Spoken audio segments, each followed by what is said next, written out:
presenta este programa Rizobacter.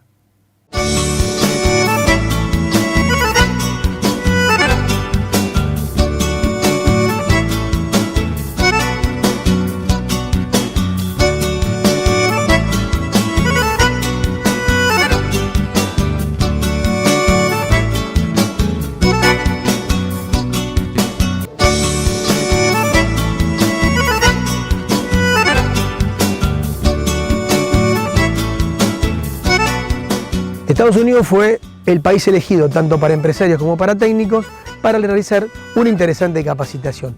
Lo fuimos a buscar al ingeniero Diego Álvarez, que formó parte de esta comitiva, para que nos cuente esta gran experiencia. Y como vos decías, esta oportunidad nos tocó recorrer, vendría a ser el norte de Estados Unidos, y la verdad que por lo que comentamos en el viaje estuvo bueno en el sentido que no era una zona tan común de recorrer cuando vamos desde Argentina hacia el país del norte, sino que este viaje fue bastante distinto en el sentido que estuvimos a 30 kilómetros de Canadá, visitando un productor de la zona, y luego ese productor visitamos el distribuidor que asistía a este productor. Así que en ese sentido está bueno porque ahí comenzamos a ver lo que sería la cadena de producción agropecuaria en Estados Unidos. Diego, discúlpame, como sí, para llevarlo a lo nuestro, la zona similar ¿a qué acá en Argentina en términos de producción? Y para que vos tengas una idea, sería como que estaríamos produciendo en lo que sería Bahía Blanca, Necochea, Bahía Blanca, una zona bien al sur argentino. La zona, para que vos tengas una idea, eran trigos que podían estar alrededor de 40, 50 quintales, pero teníamos prácticamente soja, no se hacía. Lo que me llamó mucho la atención también, que el grupo madurez era 0,3, para que vos tengas una idea. ¿Mire? Y ya te digo, la soja muy poco, y eran rendimientos relativamente bajos, 15 quintales, 18 quintales. Y después sí lo que aparecía nuevamente era maíz. Claro. Maíz en la zona que podían 60, 70 quintales o hasta 80 quintales. Vuelvo a repetir, cosa muy distinta cuando iba a ver el cinturón maicero de Estados Unidos. Ahí tenés que hablar de 12.000 kilos, ya con otra fertilización, otro tipo de suelo también. Después también lo que me llamó la atención es que el productor tenía 5 meses para hacer todo, porque el resto del año estaba todo nevado, donde podía llegar a haber 1,5 metros hasta 2 metros de nieve. Entonces muchos tienen en la cabeza, vas a ver la maquinaria que tiene, pues que uno puede pensar que está sobredimensionado para 2.000 hectáreas que él trabajaba, pero la ventana de trabajo era muy acotado. Claro. Entonces como que tenía esos 5 meses para hacer todo, cosechar, sembrar, pulverizar y meter todo en esos 5 meses, porque el resto del año iban a estar metidos dentro de los galpones reparando y prácticamente ni siquiera con conexión a las ciudades más cercanas. Contaban que ellos durante esta época provisiones de comida, combustible, gasoil, agroquímicos, semilla, todo lo que sea necesario para una producción agropecuaria la tratan de ir juntando ahora porque saben que después no se van a estar moviendo mucho afuera por el clima. Diego, y en lo que hace a la rotación de cultivo, esa gente entonces siembra solamente trigo un año y el otro año debe sembrar maíz, o sea, no... Seguramente son generalmente cultivos únicos. Claro. Dentro de lo que es trigo, existían los trigos invernales y los trigos primaverales. A él le está dando mucho más resultados los trigos primaverales. Los invernales son los que se siembran antes de la nevada, pasan todo el tiempo en el suelo sembrada la semilla y la capa de nieve. A él le daba mucho más resultado los primaverales. El gran problema que tenía también era el movimiento del suelo producto del hielo. Una locura, o sea, 1,5 metros de nieve, cuando comenzaba a descongelarse, se mueve ese bloque de hielo y le va arrastrando el suelo. Sumado a que el paisaje que estábamos viendo eran todos campos charqueados, porque había llovido y estos movimientos de tierra, y generaba todos esos campos que no era un campo plano como el que uno imaginaría, hermoso, limpito. Eran zonas complicadas de trabajo. Y imagino el tema de reposición de nutrientes tampoco debe ser nada fácil, porque estás arrastrando la principal capa, digamos, productiva del suelo. Lo que sí eran suelos profundos, ricos en materia orgánica. Los procesos de mineralización son mucho más lentos, mucha reja, siembra directa, nada. Era todo reja y sí, o sea, todo sucede mucho más lento. Viste que mi foco son las enfermedades de los insectos. Sí. Y bueno, entonces después fuimos a la Universidad de North Dakota y comenzás a intercambiar con investigadores. Y claro, todo lo que sea insecto y enfermedad estaba todo apocado, o sea, como que vos les preguntabas y no había mucho problema. Pero vuelvo a insistir, por la latitud que estamos. que estaban. Y el tema de las enfermedades, se habló mucho de fusarium, pero por ejemplo la problemática de rollas o de mancha como tenemos acá en Argentina no lo veíamos, no lo teníamos. Diego, y esta gente imagino que debe armarse de todo un paquete de maquinarias propia, digamos, no deben hacer trabajo a terceros, no deben ni los tiempos de poder hacer trabajo a terceros. Ya te digo, cuando bajamos de las van y empezamos a ver el parque de maquinaria que tenía, este hombre para hacer 2.000 hectáreas está sobredimensionado, viste, que siempre que vas a Estados Unidos ves eso. Y después te pones a pensar, no está sobredimensionado.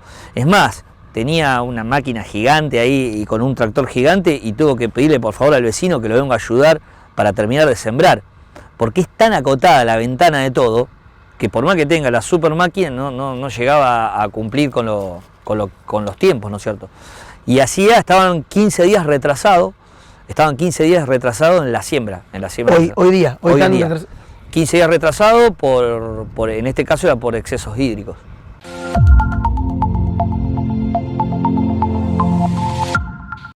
Somos KWS.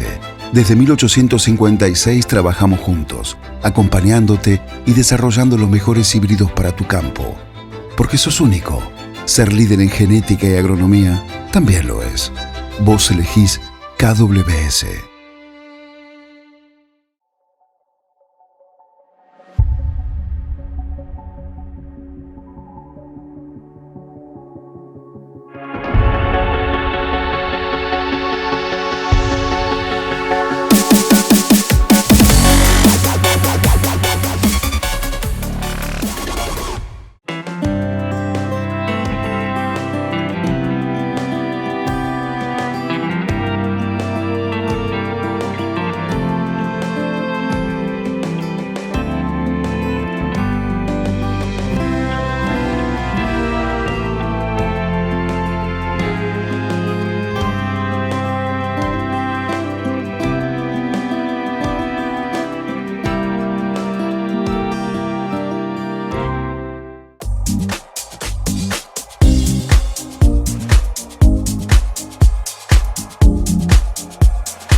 Ponete en modo like. Lo hiciste con tus propias manos y usaste la mejor materia prima.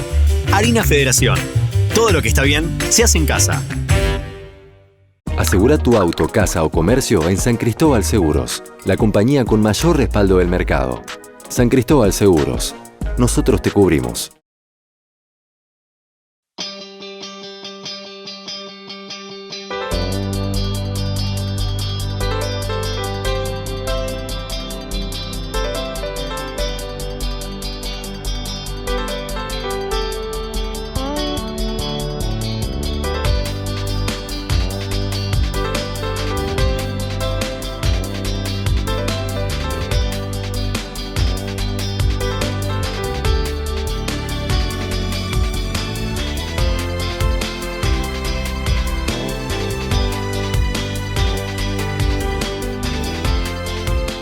FMC, líder en investigación e innovación para la protección de cultivos, presenta su portfolio de herbicidas, insecticidas y fungicidas que ofrece las mejores soluciones a las problemáticas diarias del campo.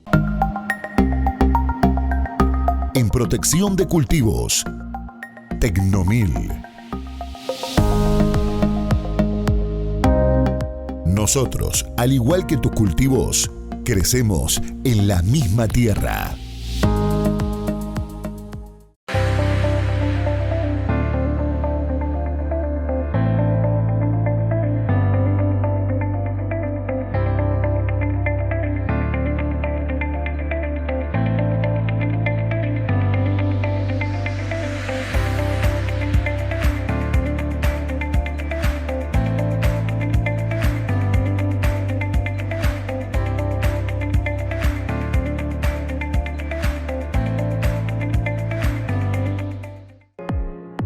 Somos Cercanía.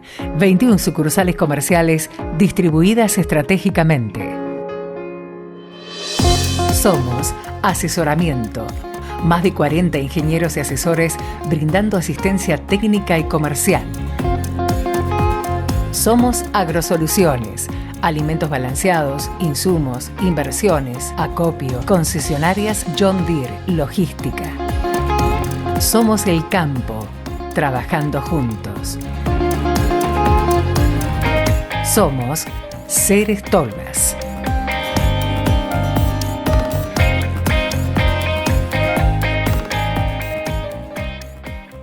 Sin olor, sin color, ni sabor. No irrita los ojos ni la nariz. Así es el monóxido de carbono.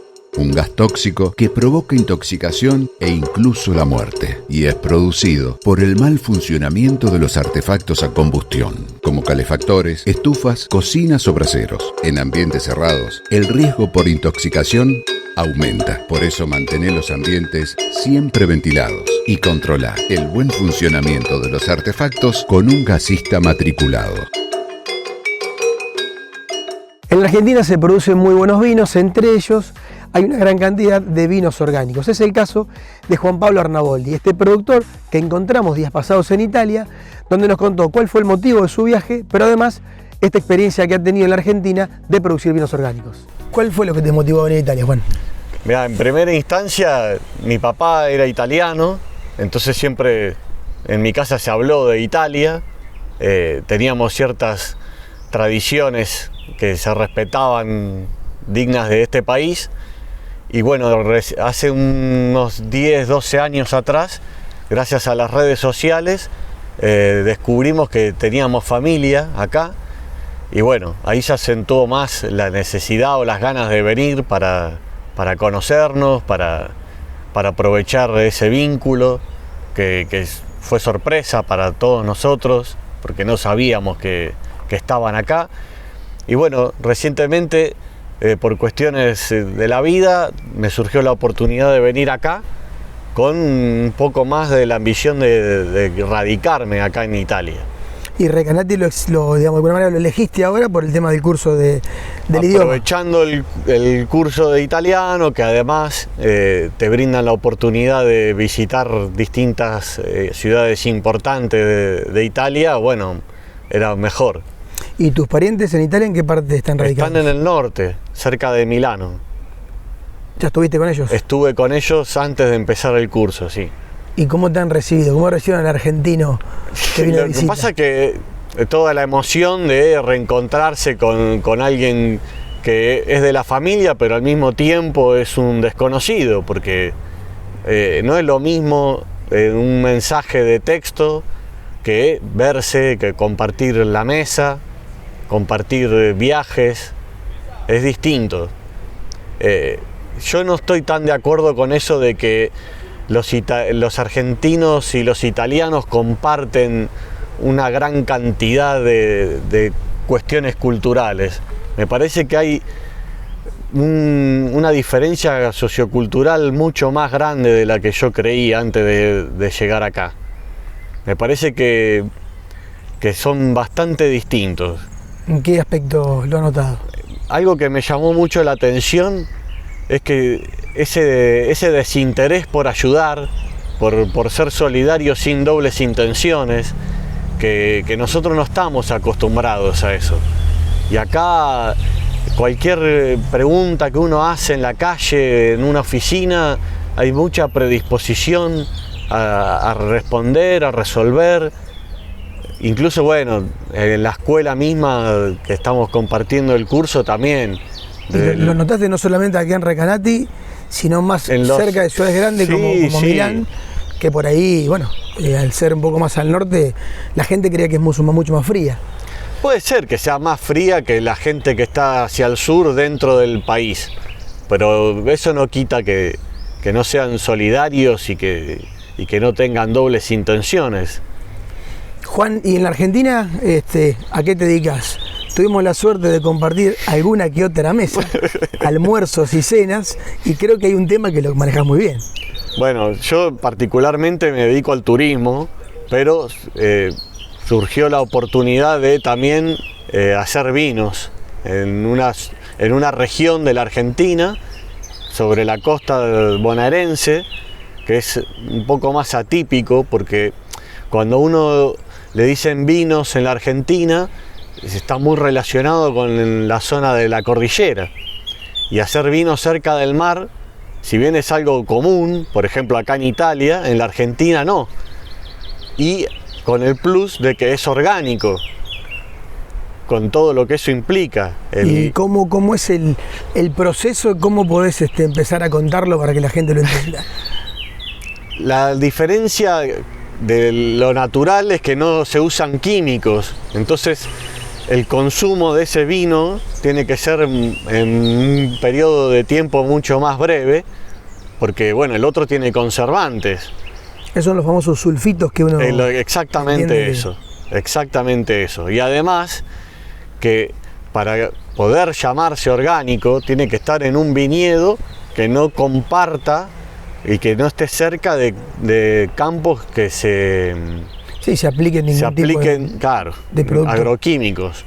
Entonces hay pocos y eso también le da como un valor añadido a toda esa producción de esos vinos. Siempre tuve la duda de cómo se logra ese famoso 13,5-14% de grado de alcohol. O sea, ¿cuál es el momento en que la uva está justa como para poder sacarlo así? Por supuesto que cada uno que hace vino lo saca según su gusto y preferencia, pero vos podés medir la cantidad de azúcar que tiene la uva cuando está en la parra, en el viñedo, y a partir de ahí vos sabés el equivalente del azúcar con el alcohol que va a tener después.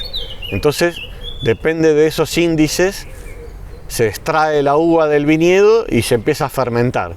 Y todo ese azúcar es lo que se convierte en alcohol después. ¿Y cuánto tiempo desde que lo cosechás y lo envasás, qué plazo tenés para poder comercializarlo? Y por ejemplo un vino tinto está 8 meses, 7, uno blanco mucho menos, 2, 3. ¿Y las uvas son las mismas que se utilizan para el vino común, digamos? ¿Usás un Malbec o también usás vinos de corte? No, se hacen las dos cosas. También hay vino de corte, se puede hacer vino blanco, espumante, rosa, rojo.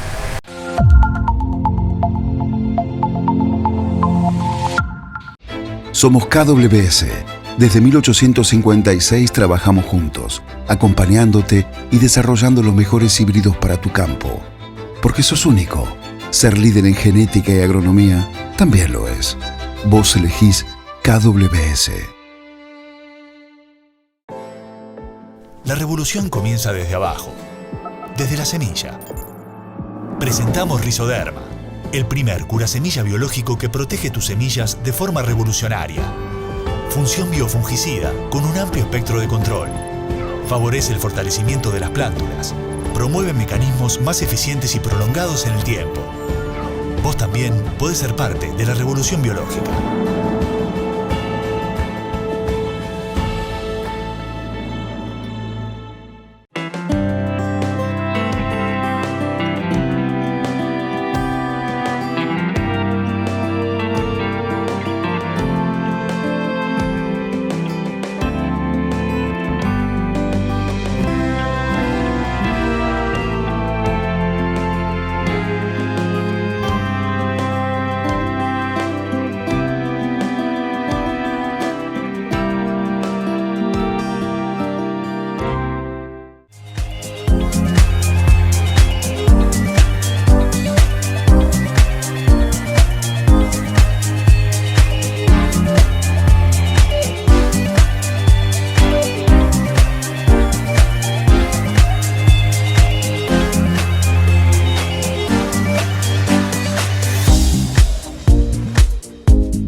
ponete en modo like. Lo hiciste con tus propias manos y usaste la mejor materia prima. Harina Federación. Todo lo que está bien se hace en casa. Asegura tu auto, casa o comercio en San Cristóbal Seguros, la compañía con mayor respaldo del mercado. San Cristóbal Seguros. Nosotros te cubrimos.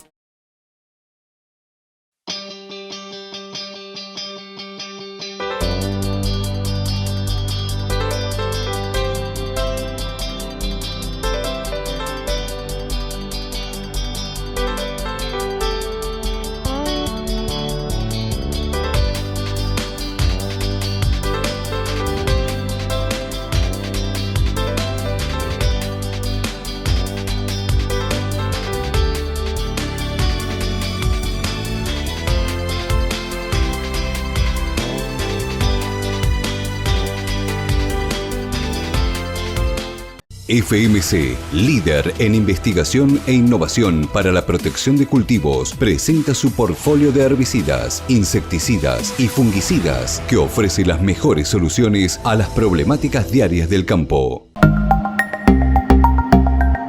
En protección de cultivos, Tecnomil.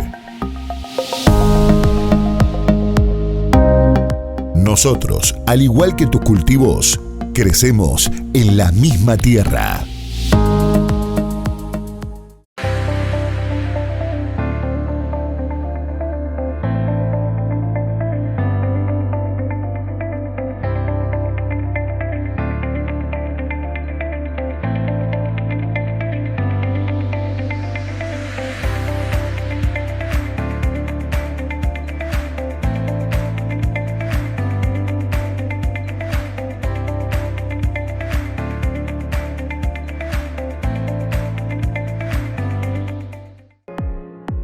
Somos Cercanía.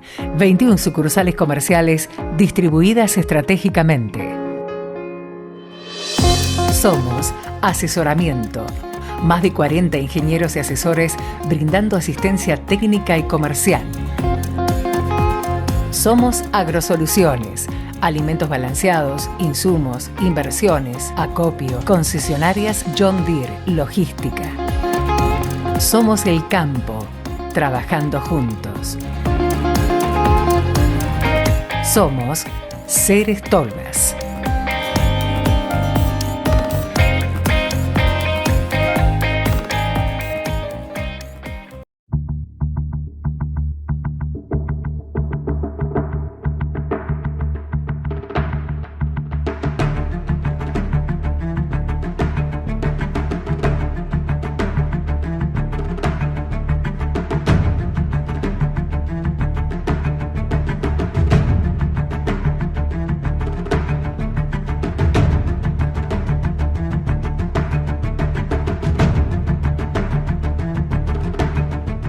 Días pasados en la ciudad de Pergamino se llevó adelante una interesante charla que tenía que ver con las producciones y aplicaciones periurbanas.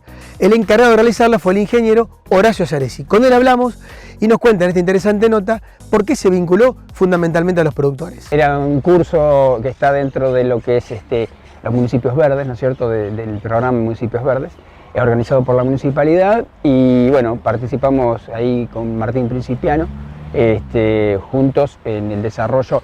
La idea era el abordaje de si hay y qué alternativas posibles hay del manejo de adversidades bióticas, obviamente malezas fundamentalmente, plagas y en menor medida enfermedades, dentro de las zonas de amortiguamiento, digamos, ¿no? Los que están sujetas a la ordenanza municipal. Un curso que estaba dirigido a productores fundamentalmente, pero también hubo colegas muy interesados. Y bueno, lo que se fue abordando eran cuestiones acerca de qué alternativas hay, ¿no? Más allá de los controles químicos que se puedan utilizar con banda verde, con alternativas tecnológicas que pueda usar un productor dentro de esa franja, ¿no? Y bueno, allí se planteó un debate interesante, planteamos las opciones que hay, obviamente entre lo que tiene que ver con enfermedades y plagas, los eventos que tienen comportamiento a determinadas adversidades, ¿no? Como elemento clave, y todo lo que tiene que ver con el análisis de los perfiles sanitarios, ¿no? Que hay una diversidad importante de genotipos disponibles, y por ahí es un problema de conocimiento el que está trabando esa adopción. Y después planteamos con el tema de malezas, que es un tema muy importante dentro de esta franja. Ahí los productores contaron las experiencias que están teniendo y los problemas que están teniendo, y fundamentalmente son problemas de malezas, ¿no? Y bueno, planteamos las alternativas, las posibilidades de los cultivos de cobertura, ya sea en pie, ¿no? El efecto competitivo en cultivo de cobertura en pie, más que nada el tema rama negra, reiras, fundamentalmente, y después el manejo de residuos para el complejo de primavera-verano, ¿no? Y cuando hablas de cultivos de cobertura y te pones a charlar con los productores, a ver, ¿qué cultivos se les ocurre que puedan hacer donde menos impacto tenga la maleza y además que tenga poco impacto en el bolsillo? Porque hay una cuestión también ahí que no es menor. La gente no puede producir como producen el resto, tal cual. Se les complicó toda esa parte y bueno, también le ataca el bolsillo, ¿no? Obviamente, claramente, porque el punto de eso es que lo discutimos ayer, ¿no? Hay una ordenanza, una decisión determinada que no viene al caso, ¿no es cierto?, analizar.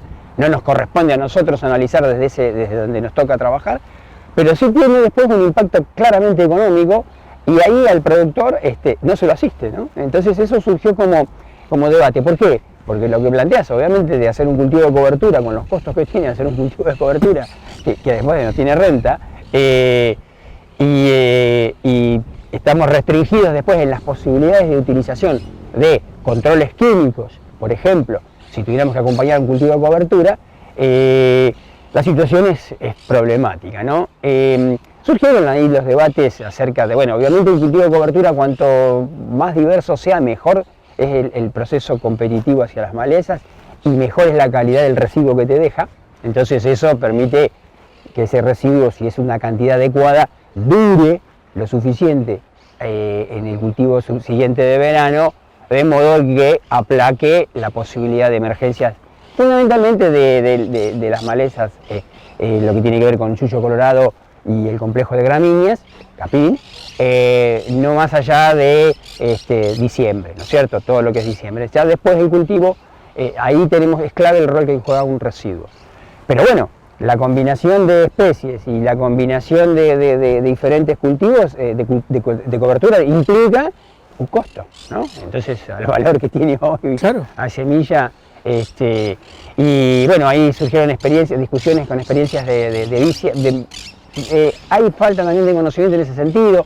Segasti, por ejemplo, se trabaja con monoculturas de cultivos de cobertura, ¿no? Entonces ahí sería importante diversificar, justamente por esto que te decía.